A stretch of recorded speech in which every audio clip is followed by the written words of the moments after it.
신종자본증권의 첫 번째 특징은 만기가 영원하다는 것입니다. 만기가 보통은 길거나 없습니다. 그래서 영구채라고 부르는 거죠. 원금 상환이 없이 영원히 이자만 지급하면 되도록 조건이 세팅이 되어 있는 채권입니다.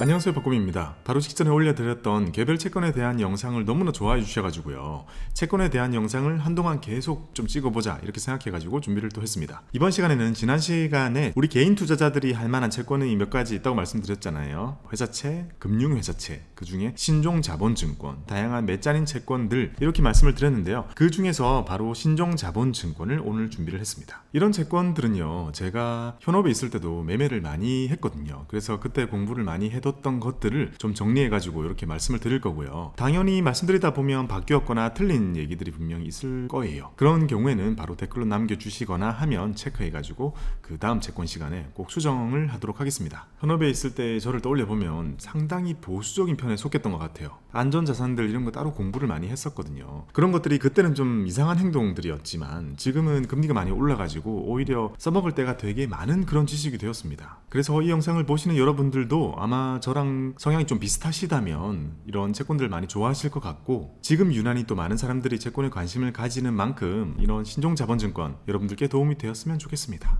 그럼 가실까요? 다양한 뉴스 기사를 보면 신종자본증권이 많이 팔리고 있는 걸 볼 수 있습니다. 신한은행이 3,200억, 신종자본증권 발행, 우리금융도 하반기에 3,000억, 메리츠화재도 1,100억 규모의 신종자본증권, 은행이나 지주사나 손보사나 생보사 이런 식으로 보통 우리가 알고 있는 금융사들이 신종자본증권을 찍어내고 있습니다. 이렇게 찍어내는 규모 자체가 상당히 크고 운이 좋게도 이런 채권들은 우리 개인 투자자들이 많이 만날 수 있는 채권 중에 하나입니다. 우리나라의 금융지주들만 해도 올해 1, 2월에 신종자본증권을 이만큼이나 찍어냈다고 합니다. 찍어내는 규모도 정말 큰 데다가 중요한 건 발행금리가 상당히 높다는 걸 알 수 있습니다. 지금 찍어내는 건 더 높거든요. 근데 오른쪽에 보면 이런 어려운 말들이 많이 적혀 있죠. 그래서 오늘의 우리의 공부의 목표, 이 페이지에 나와 있는 용어들을 다 읽고 이해할 수 있도록 끝날 때쯤에는 만들어 드리도록 하겠습니다.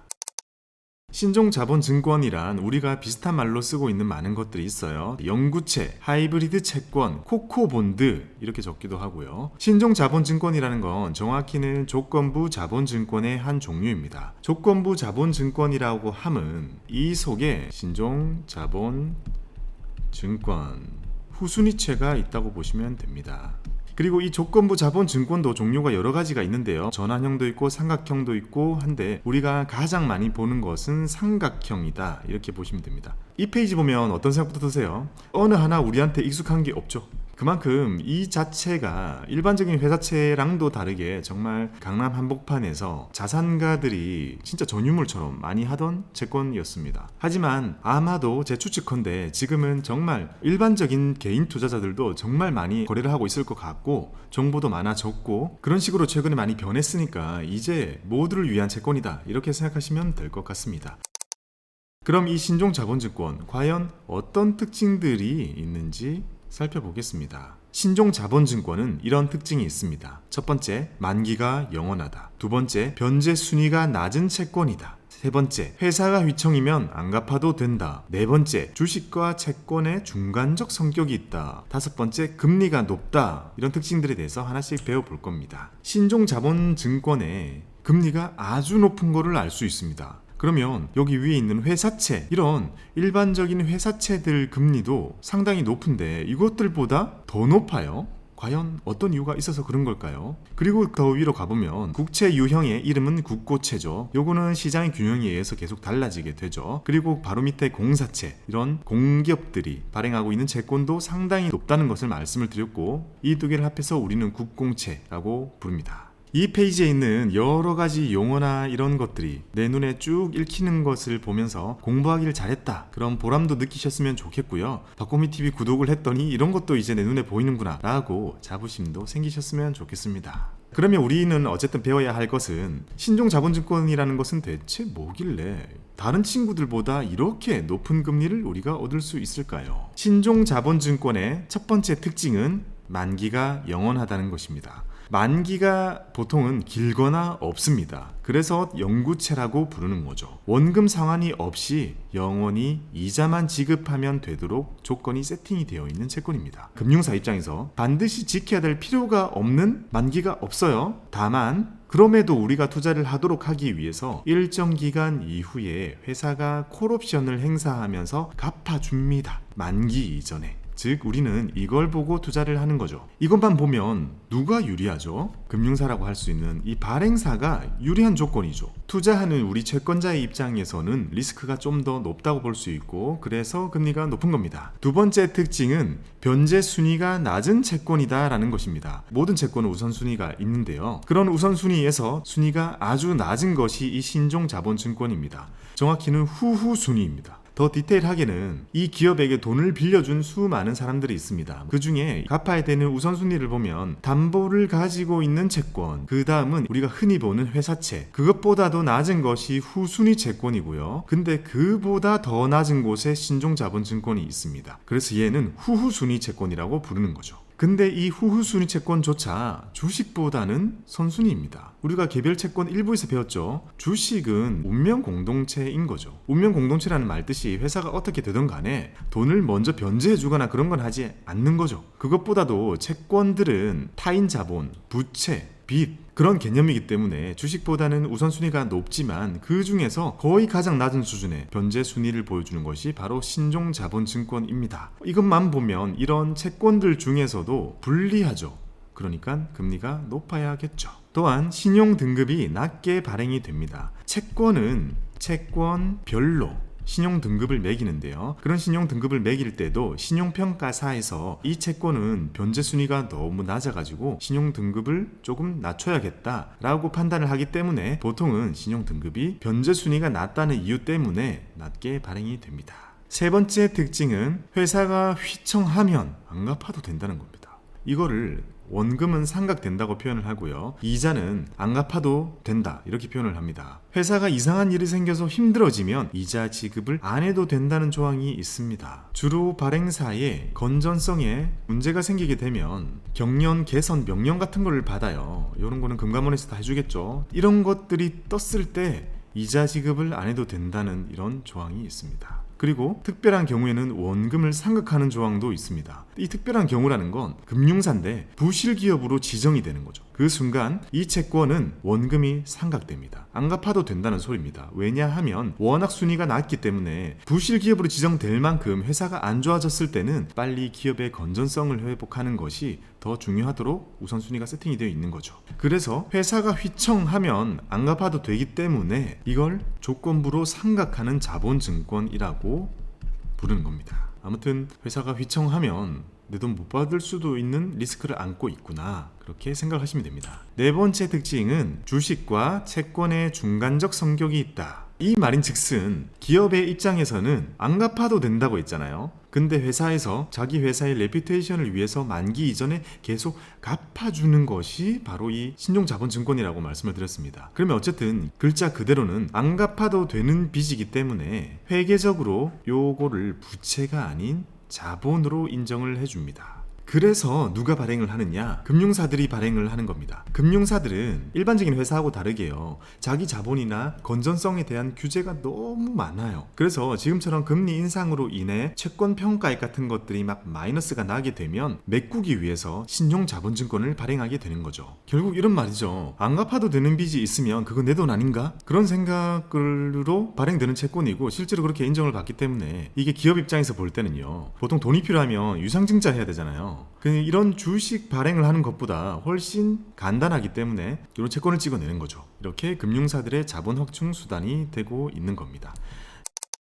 자, 특징을 배웠잖아요. 그 다음에는 우리가 콜옵션과 스텝업이라는 걸 배워야 되는데요. 요거는 이 신종자본증권을 이해하려면 꼭 배워야 되는 영역입니다. 하지만 우리가 콜옵션이라고 하면 이거는 파생상품의 한 종류잖아요. 그걸 전체로 공부할 필요가 있는 게 아니라 이 신종자본증권에 해당하는 그 부분만 이해를 하시면 됩니다. 그럼 신종자본증권에서 말하는 콜옵션이란 일정 기간 지난 후에 기업이면 채권을 발행하는 회사죠. 발행사. 기업이 채권을 우리한테서 대사 줄 수 있는 권리입니다. 즉 기업이 그냥 요거 만기예요 하고 만기를 정하는 거죠.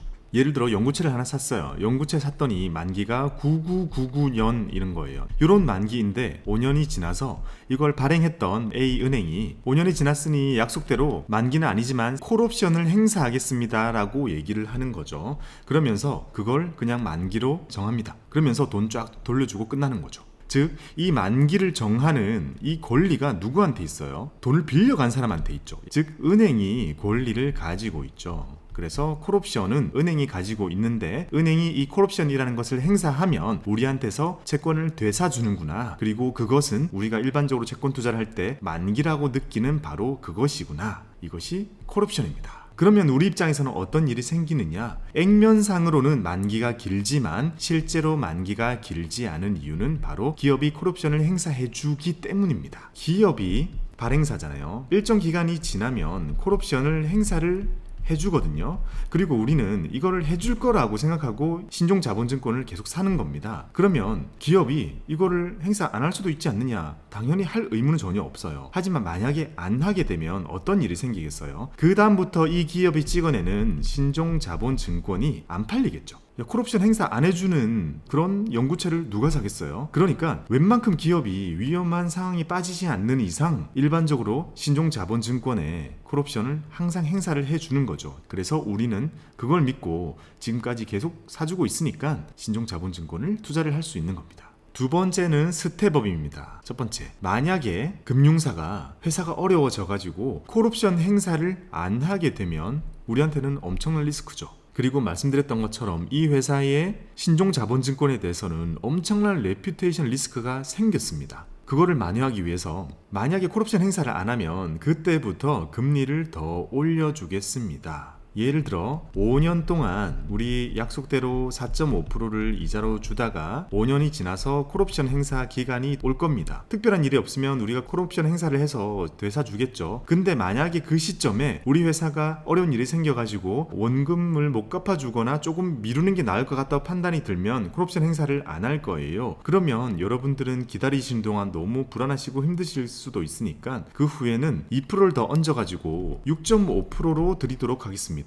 그리고 그 다음 콜옵션 행사 기간까지를 기다려주세요. 자, 이렇게 조건을 달아둡니다. 이렇게 얘기만 들으면 우리 채권자들한테 아주 리스크를 많이 낮춰줄 수 있는 조항들이잖아요. 이렇게라도 해줄 테니 우리 신종자본증권 많이 사주세요 라는 겁니다. 즉 완판을 위해서 이런 거를 다 달아두는 거죠. 참고로 은행에서 발행하는 신종자본증권에는 스텝업 조건은 달 수가 없습니다. 콜옵션만 달 수 있어요. 이렇게 우리는 콜옵션과 스텝업이라는 걸 달아가지고 신종자본증권이라는 것에 약점을 조금 더 메꿔주고 보강해주는 느낌을 가질 수 있는 거죠. 그래서 우리는 투자자이고 채권자잖아요. 우리는 이 신종자본증권을 살려고 하면 이런 걸 체크해야 되는 거죠. 콜옵션 달린 게 좋은 거죠. 그리고 스텝업 달린 게 좋은 거죠. 이런 조건들이 좋은 게 달아져 있다면 이 신종자본증권은 우리한테 좀 더 매력도가 높아진다 이렇게 보시면 됩니다.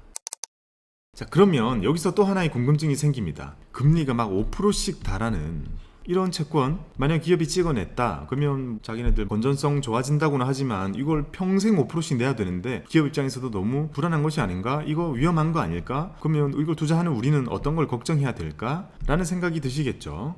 잘 발생하지 않는 특이한 일이 생기지만 않는다면 서로 윈윈할 수 있게 그렇게 만들어 둔 거고, 특이한 일이 생긴다면 기업 입장에서는 어느 정도 빠져나갈 수 있게 그런 조항들이 달려있게 되는 거고, 그것 때문에 우리는 금리를 높게 얻을 수 있는 거죠. 정리를 해봤습니다. 기업 입장에서는 채권 채무자죠. 이들의 입장에서는 신종자본증권을 발행했을 때 얻는 장점은요, 채권인데 상환 의무가 없기 때문에 국제회계 기준상으로 자본으로 인정을 받을 수 있습니다. 그리고 우선주를 발행하지 않아도 낮은 비용으로 이 자본을 얻을 수 있는 방법이 되는 것이고, 우선주를 발행하는 것보다 훨씬 간단한 절차, 게다가 이건 채권이잖아요. 거기서 채권자들한테 주는 거는 이자이기 때문에 이거는 비용 처리가 가능합니다. 우선주를 발행하게 되면 주식이잖아요. 주식은 배당을 줘야 되기 때문에 배당은 또 세금 처리가 다르거든요. 근데 훨씬 채권 이자는 간단하게 처리할 수 있고, 그로 인한 법인세 절감 효과도 더 커진다는 것이 기업이 얻어가는 장점이 되겠습니다. 단점은 기업 입장에서도 고금리로 찍어내고 고금리 이자를 계속 줘야 된다는 것이 부담이 되는 겁니다. 그리고 이 채권의 신용 등급을 평가하는 신용평가사들이 이 채권은 순위도 낮고 안 좋은 조건들이 많이 다 들어있기 때문에 신용 등급을 조금 낮춥니다. 보통은 한 3단계 정도를 낮추기 때문에 그런 식으로 신용 등급이 낮은 채권을 기업이 발행한다는 것 자체는 부담이 될 수 있는 거죠. 참고로 여기서 신평사들이라고 하면 기업이나 채권의 신용 등급을 평가하는 기업을 말하는데요. 여기서 말하는 우리 국내 기업들을 평가하는 곳은 상식처럼 알아두시면 좋습니다. 한기평, 한신평, 나이스 이렇게 3대 신용평가사가 있습니다. 결과적으로 이렇게 보면 기업 입장에서 이 단점을 좀 부담하더라도 장점을 얻기 위해서 채권을 찍어내는 것이죠. 그러면 우리 채권자들은 어떤 것을 얻을 수 있을까요? 장점, 고금리 이자입니다. 그러니까 채권으로서 분리할 수 있는 여러 가지들을 다 심어놨잖아요. 그로 인해 우리가 얻을 수 있는 것은 일반적으로 누구나 생각하는 그런 곳에서 찍어내는 채권인데도 고금리 이자를 얻을 수 있다는 것이 장점입니다. 하지만 단점은 다른 일반적인 채권들에 비해서 황금성은 조금 떨어지는 편이고요. 그리고 풋옵션이 없습니다. 여기서 콜이랑 반대되는 개념이 풋옵션인데요. 요거는 우리 입장에서는요. 나 불안하니까 내 거 사줘요. 이게 안 된다는 겁니다. 즉 남한테 팔아야 되는 거지 그 기업한테 가가지고 불안해서 못 갖고 있겠어요 그렇게 하면 안 사준다는 거죠. 그런 거를 행사할 수 있는 시기나 기간이 없다는 것이 단점이 됩니다. 이게 있는 채권들도 있는데 신용자본증권에는 없습니다. 그러니까 우리한테 더 불리해지는 그런 단점들인 거죠. 그래서 웬만큼 우량하지 않다면 이런 신종자본증권을 찍어낼 수조차 없습니다. 그래서 대부분 금융사들이 찍고 있고 우리가 사는 것도 대부분 금융사들 겁니다. 자, 지금까지 신종자본증권에 대한 거의 모든 설명을 드린 것 같습니다. 그렇다면 우리는 이제 실전 연습을 해봅시다. 국내의 금융지주들이 1월달, 2월달에 찍어냈던 신종자본증권의 현황입니다. 금융지주사들이 자신들의 자본에 대한 건전성 요건을 맞추기 위해서 이런 신종자본증권들을 많이 찍어내고 있구나. 제목만 봐도 이제 느낌이 오죠. 우리가 생각할 때 정말 신용등급이 높은 이렇게 안전하고 탄탄한 은행들이 5천억, 2천억, 4천억, 3천억 이렇게 높은 금리로 신종자본증권을 찍어내고 있는데 만기가 9999년도로 나오는 영구채 형태로 찍어냈구나. 우리 은행들이 5년, 10년 지나면 사드릴게요. 이런 콜옵션이 붙어 있구나. 알 수 있죠. 그 다음에 은행 거니까 스텝업은 없구나. 게다가 신용 등급은 얘네들이 다 트리플 A인데 여기 신종자본증권의 신용 등급은 신평사들이 2A-로 평가해서 찍어내고 있구나. 이제 다 보이죠? 알겠죠? 금융지주사들 거는 또는 금융사들 거는 거의 이런 느낌으로 사시면 됩니다. 스텝업도 없고 보통 콜옵션만 보고 금리랑 이런 거 보고 안전성 믿고 사는 게 신종자본증권인 거죠. 자, 그러면 이번에는 금융사 말고 일반 회사가 찍어내는 신종자본증권은 어떤지 한번 공부를 해봅시다. 잘 있는 현상이 아니에요. 여기 공부하기 참 좋습니다. CJCGV가 신종자본증권을 찍어낸 적이 있습니다. 2021년 12월 8일이죠. 이때는 코로나 한창 때잖아요. 그러니까 기업이 너무 상황이 안 좋아졌는데 이제 은행에서 빌려오거나 유상증자 하는 것 자체도 이제 부담스러운 거죠. 쓸 카드를 다 썼고 그래서 추가적인 돈을 구하기 위해서 이런 신종자본증권을 일반 기업이 찍어내는 그런 시도를 한 거죠. 이때 이 채권의 신용등급은 트리플 B 플러스, 상환 기일이 2051년입니다. 자, 요거는 만기가 30년짜리로 발행이 됐네요. 게다가 발행 금액은 1600억. 30년 동안 5.5%를 주겠습니다. 얘기를 하고 찍어낸 겁니다. 작년 12월이면 사실 지금처럼 금리 인상이 많이 되기 직전이잖아요. 그러니까 아주 높았던 수치였습니다. 게다가 이자는 발행하고부터 매 3개월마다 지급을 합니다. 이게 3개월 2표채라고 부르는 아주 일반적인 채권의 형태죠. 연 5.5%의 3달치 그걸 찍어 넣어주는 거고요. 그 다음에 중도상환, 발행회사의 선택에 따라 전액 중도상환 할 수 있습니다. 이게 콜옵션이죠. 조건은 뭐냐? 2023년 12월 8일 이후에 매 이자 지급일 때마다 콜옵션을 행사하겠습니다. 그럼 결론이 나왔죠. 코로나가 이때쯤이면 상당히 많이 진정이 되어 있어서 이런 1600억 원 정도 되는 돈을 갚을 수 있지 않겠습니까? 얘기를 하면서 투자금을 조달받은 거죠. 여기 보면 2년 후에 콜옵션을 미행사할 시 금리를 조정해 드리겠습니다. 이게 스텝업이죠. 2년 되는 그 시점에 국고채 2년물 금리에다가 가산금리 3.745%를 더 더한 다음에 거기서 스텝업으로 2%를 더 얹어서 드리겠습니다. 이렇게 얘기를 하는 거죠. 여기 5.5가 위에 공식으로 만들어져 있는 걸 거예요. 그러면 어쨌든 대략적으로 국고채 2년물 금리는 더 올라가 있겠죠. 적어도 5.5에다가 플러스 2%에다가 더 커지니까 거의 뭐 8% 이상을 생각해 볼 수 있는 거죠. 즉, 이 돈을 빌린 지 2년이 지나서 코로나가 끝났을 거라고 생각이 드는 시점에도 우리 회사가 어렵다면 그때 콜옵션을 행사를 못 해줄 것이고, 그렇다면 걱정돼서 기다리시고 계신 우리 채권자 분들에게는 8%가 넘는 금리를 계속해서 드리겠다. 그 후에 언제든지 콜옵션을 행사해서 다시 원금을 돌려드리겠다. 이렇게 되어 있는 거죠. 자, 이렇게 보면 일반적인 금융사들은요, 자본의 건전성을 위해서 발행하기 때문에 걱정할 게 사실 많지 않습니다. 하지만 이것처럼 아무리 큰 기업이라고 하더라도 기업이 찍어내는 신종자본증권은 훨씬 고려할 요소가 많다는 생각이 드는 거죠. 그러니까 결국 우리가 이 채권을 살지 말지 고민을 했었던 것은 2021년 12월이니까 2년 뒤 미래는 모르는 거잖아요. 그 미래를 어떻게 될지 모르겠지만 그 리스크와 이렇게 여러 가지 좋은 조건들, 채권으로 투자하기에 좋은 조건들, 이 두 개의 득실을 따져가지고 본인이 할 수 있는 사람은 하는 것이 바로 일반 기업들이 찍어내는 신종자본증권인 거죠. 자, 지금까지 이렇게 신종자본증권에 대해서 말씀을 드렸습니다. 이제 아마 여러분들이 제가 앞에서 알려드렸던 장외채권, 장내채권 이런 메뉴에 들어가가지고 사람들이 거래하고 있는 채권들을 이렇게 보다 보면 이런 신종자본증권들이 심심치 않게 등장을 할 겁니다. 제가 정말 오래전 과거부터 이런 채권에 대해서는 관심이 많았고, 특히 신종자본증권 이런 것도 참 좋아했었는데요. 여기에 대해서 많은 사람들이 지금 관심을 가져주신다는 것, 그 자체도 저는 감회가 새롭고요. 오늘 이 영상에 최대한 많은 말씀을 드렸으니까 신종자본증권 투자를 고려하시는 분들께 도움이 되었으면 좋겠습니다. 여러분, 채권과 함께 성투를 기원합니다. 감사합니다.